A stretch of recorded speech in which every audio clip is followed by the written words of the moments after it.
काशी के पास एक गांव था जिसका नाम था धर्मपुर। वहां एक महाजन रहता था, नाम था गोवर्धन। गोवर्धन देखने में तो इंसान था, 2 हाथ 2 पैर, चलता फिरता आदमी। लेकिन उसकी फितरत, उसकी आदतें इंसानों वाली नहीं थीं। वह बड़ा ही कंजूस और क्रूर था। उसके पास धन के नाम पर सोने के सिक्कों के घड़े थे, जो उसने अपने घर के पिछले आंगन में एक पुराने सूखे हुए कुएं के भीतर छिपा रखे थे। गोवर्धन को अपने परिवार से, अपनी पत्नी से या अपने बच्चों से कोई मोह नहीं था। उसका पूरा ध्यान, उसका पूरा प्रेम 24 घंटे केवल उस सूखे कुएं और उसमें गड़े धन पर रहता था। वह दिन रात उस कुएं के मुंडेर पर बैठा रहता, जैसे कोई नाग अपनी मणि की रक्षा कर रहा हो। विचित्र बात यह थी कि गोवर्धन को खाने का बहुत शौक था, लेकिन वह खाना खुद नहीं खाता था। उसे दूसरों को खाते हुए देखने में एक अजीब सा विकृत आनंद आता था। वह अपने घर के बाहर अक्सर जानवरों को, कुत्तों को, सुअरों को जूठन डालता, और जब वे जानवर उस भोजन के लिए आपस में लड़ते, एक दूसरे को काटते, तो गोवर्धन जोर जोर से हंसता। उसे उन जानवरों की लड़ाई में, उनकी छीना झपट्टी में अपना ही अक्स दिखता था। गरुड़ पुराण कहता है कि मनुष्य का अगला जन्म उसके अंतिम समय की स्मृति और जीवन भर की प्रबल वासना, इच्छा पर निर्भर करता है। गोवर्धन का पूरा जीवन 2 ही चीजों में अटका था। एक वह कुआं जिसमें धन था, और दूसरा उन जानवरों की हिंसक लड़ाई। समय बीता और गोवर्धन बूढ़ा हो गया। उसका शरीर कमजोर पड़ने लगा, लेकिन धन का मोह और बढ़ गया। अब वह कुएं से हटता ही नहीं था।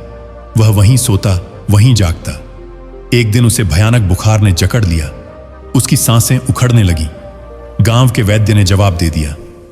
गोवर्धन खटिया पर पड़ा था। उसकी आंखें पत्थरा गई थीं, लेकिन उसका दिमाग अभी भी चल रहा था। तभी एक बड़ी ही अजीब घटना घटी, जो गरुड़ पुराण के रहस्यों को खोलती है। जब गोवर्धन की अंतिम सांस अटकी हुई थी, उसे अपने कमरे के कोने में 2 परछाइयां दिखाई दी। वे यमदूत नहीं थे, वे कुछ और थे। वे कर्म पिशाच थे, जो उन आत्माओं को लेने आते हैं जिनका मोह धरती की वस्तुओं में बहुत गहरा होता है। गोवर्धन ने देखा कि उसके बिस्तर के नीचे से एक बड़ा सा काला चूहा निकलकर आ रहा है। वह चूहा सामान्य नहीं था। उसकी आंखें लाल थीं, और वह गोवर्धन की ओर देखकर इंसानी भाषा में फुसफुसा रहा था। गोवर्धन डर गया। उसका ध्यान भगवान में नहीं, बल्कि उस चूहे में और बाहर आंगन में स्थित उस कुएं में था। वह सोच रहा था, मेरे मरने के बाद मेरे सोने के सिक्कों का क्या होगा? कहीं यह चूहा उन्हें कुतर न जाए, कहीं मेरे बेटे उसे निकाल न लें।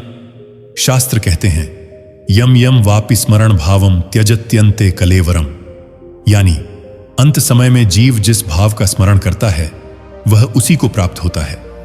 गोवर्धन का शरीर ठठा गया, आंखें फट गईं और प्राण पखेरु उड़ गए। गोवर्धन की आत्मा शरीर से तो निकल गई, लेकिन वह यमलोक नहीं गई। उसका मोह, उसका बंधन उस कुएं से इतना गहरा था कि वह एक प्रेत बनकर उसी कुएं के चक्कर लगाने लगा।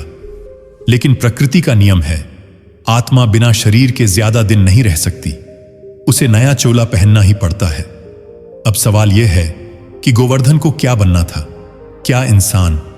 नहीं, क्योंकि उसने जीवन भर इंसानी शरीर का उपयोग केवल पशुता, जानवरपण के लिए किया था। उसने कभी दया, धर्म या भक्ति नहीं की।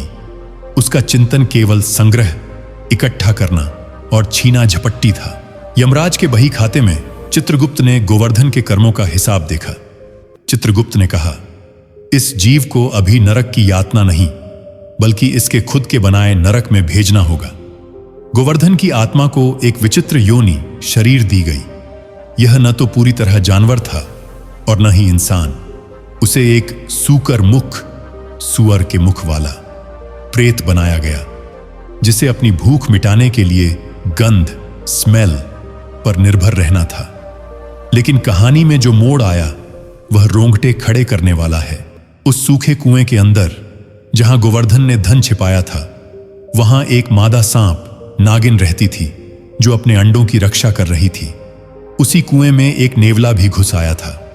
गोवर्धन की आत्मा, जो उस कुएं के ऊपर मंडरा रही थी, उसे एक प्रबल खिंचाव महसूस हुआ। उसे लगा कि वह कुआं ही उसका ब्रह्मांड है। जैसे ही गोवर्धन की चेतना धुंधली हुई, वह उस कुएं के अंधकार में खींचा चला गया। अगले ही पल जब गोवर्धन की आंखें खुलीं तो उसे सब कुछ बहुत बड़ा दिखाई दे रहा था। घास के तिनके पेड़ जैसे लग रहे थे। उसे भूख लग रही थी, लेकिन रोटियों की नहीं, बल्कि कीड़े मकोड़ों की। गोवर्धन का पुनर्जन्म हो चुका था। वह इंसान नहीं बना था। वह उसी कुएं में रहने वाला एक छूंदर बन गया था।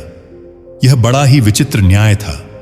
जिस धन की रक्षा के लिए वह कुएं पर बैठा रहता था, अब वह उसी धन के ऊपर, उसी कुएं के अंदर एक अंधे बदबूदार छछूंदर के रूप में रेंग रहा था। वह सोने के सिक्कों को छू सकता था, उनके ऊपर लेट सकता था, लेकिन उनका उपयोग नहीं कर सकता था। यह उसकी सजा थी। उसका मोह ही उसका कारागार बन गया था। अब त्रिकालदर्शी बाबा ने अपनी आवाज को और गंभीर करते हुए समझाया कि आखिर यह तय कैसे होता है। देखो, यह कोई लॉटरी नहीं है, यह पूरा विज्ञान है। हमारे शरीर के भीतर 3 गुण होते हैं: पवित्रता, क्रिया या इच्छा, और तमस यानी कि अंधकार या आलस्य। जब हम मरते हैं तो इन तीनों में से जो गुण सबसे प्रधान होता है वही तय करता है कि हम कहां जाएंगे। अगर कोई इंसान मरते समय तमोगुण से भरा है, यानी उसे शराब, मांस, हिंसा, नींद और आलस्य से प्यार था और उसने जीवन भर केवल अपने शरीर को ही सब कुछ माना, तो उसकी चेतना नीचे की ओर गिरती है।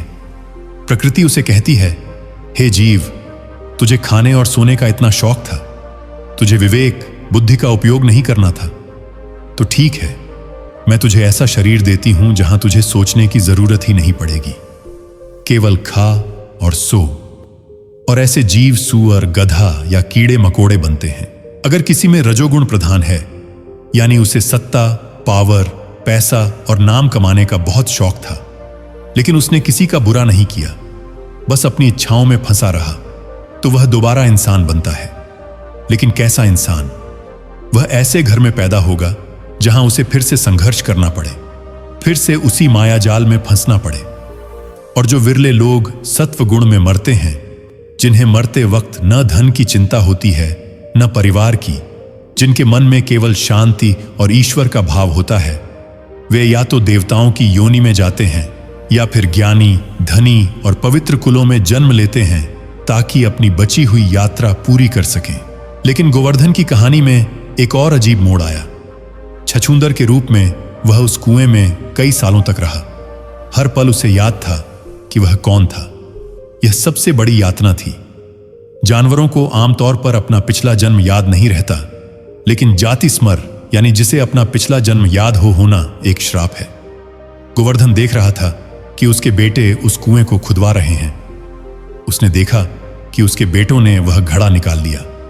छछूंदर बना गोवर्धन चीखना चाहता था, यह मेरा है, छोड़ दो इसे। लेकिन उसके मुंह से केवल ची ची की आवाज निकली। उसके ही बेटे ने उस छछूंदर को फावड़े से मारकर दूर फेंक दिया। मरते वक्त गोवर्धन, जो कि छछूंदर रूप में था, के मन में अपने बेटों के प्रति भयानक क्रोध और प्रतिशोध की भावना थी। वह सोच रहा था, मैं इन्हें काट खाऊंगा, मैं इनका खून पी जाऊंगा। इस हिंसक विचार ने उसकी अगली यात्रा तय कर दी। वह शांत नहीं हुआ। उसका क्रोध उसे और नीचे ले गया। बाबा जो ये कहानी सुना रहा था, उसने बताया कि गरुड़ पुराण के अनुसार 84 लाख योनियां हैं। इसमें से 20 लाख योनियां पेड़ पौधों की हैं, 9 लाख पानी के जीवों की, 11 लाख कीड़े मकोड़ों की, 10 लाख पक्षियों की, 30 लाख पशुओं की और केवल 4 लाख योनियां इंसानों की हैं। गणित साफ है, इंसान बनना बहुत मुश्किल है, लेकिन जानवर बनना बहुत आसान। एक छोटी सी गलती, एक छोटा सा गलत विचार आपको लाखों साल पीछे धकेल सकता है। सुमेंद्र ने डरते हुए पूछा, तो बाबा, क्या हम यह तय कर सकते हैं कि हम क्या बनेंगे? बाबा हंसे, एक सूखी खड़खड़ाती हुई हंसी। हां और ना। तुम अपनी मौत का समय तय नहीं कर सकते, लेकिन तुम अपनी मौत की गुणवत्ता तय कर सकते हो, और वह एक दिन में नहीं होता। यह अभ्यास है। तुम आज जो कर रहे हो वही तुम्हारा कल बना रहा है। अगर तुम आज दिन भर कामुक विचार, लालच या गुस्से में रहते हो, तो यह संभव नहीं है कि मरते वक्त तुम्हारे मुख पर राम या ओम आए। मरते वक्त वही निकलता है जो जीवन भर घड़े में भरा गया हो। अगर घड़े में जहर भरा है तो छलक कर अमृत नहीं निकल सकता। फिर बाबा ने उस विचित्र कहानी का अंत बताया। गोवर्धन, जो छछूंदर बनकर अपने ही बेटे के हाथों मारा गया था, अपने भीषण क्रोध के कारण एक जहरीला बिच्छू बना। और संयोग देखिए, वह बिच्छू उसी घर में पैदा हुआ, उसी बेटे के कमरे में। और एक रात उसने अपने ही बेटे को डंक मार दिया। बेटे की मौत हो गई। कर्म का चक्र पूरा हुआ। पिता ने धन जोड़ा, बेटे ने पिता को छूंदर रूप में मारा और पिता ने बिच्छू रूप में बेटे को मार दिया। यह है कर्मों का भयानक जाल। बाबा ने सोमेंद्र की आंखों में देखते हुए कहा, जानवर बनना कोई सजा नहीं है, वह एक बेहोशी है। अंत में यह कहानी और यह ज्ञान हमें डराने के लिए नहीं बल्कि जगाने के लिए है। हम कुम्हार हैं और यह जीवन गीली मिट्टी है।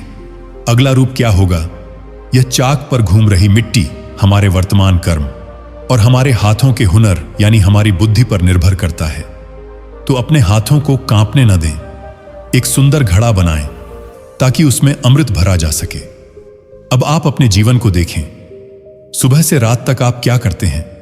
क्या आप जानवरों की तरह केवल पेट और प्रजनन में लगे हैं, या आपके जीवन में कोई उच्च उद्देश्य, कोई सेवा, कोई ज्ञान, कोई भक्ति है? अगर जवाब नहीं है तो संभल जाएं, अभी भी वक्त है। उस कुएं वाले गोवर्धन की तरह न बने जो धन के ढेर पर बैठकर भी छूंदर बन गया। राजा बने, अपने मन के राजा, अपनी इंद्रियों के स्वामी। तभी अगला जन्म अगर हुआ भी तो किसी दिव्य लोक में होगा, किसी कीचड़ भरे कुएं में नहीं।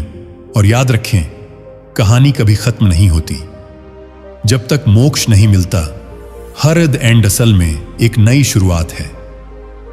तो मित्रों, यह कहानी आपको कैसे लगी? अपने सुझाव अवश्य साझा करें।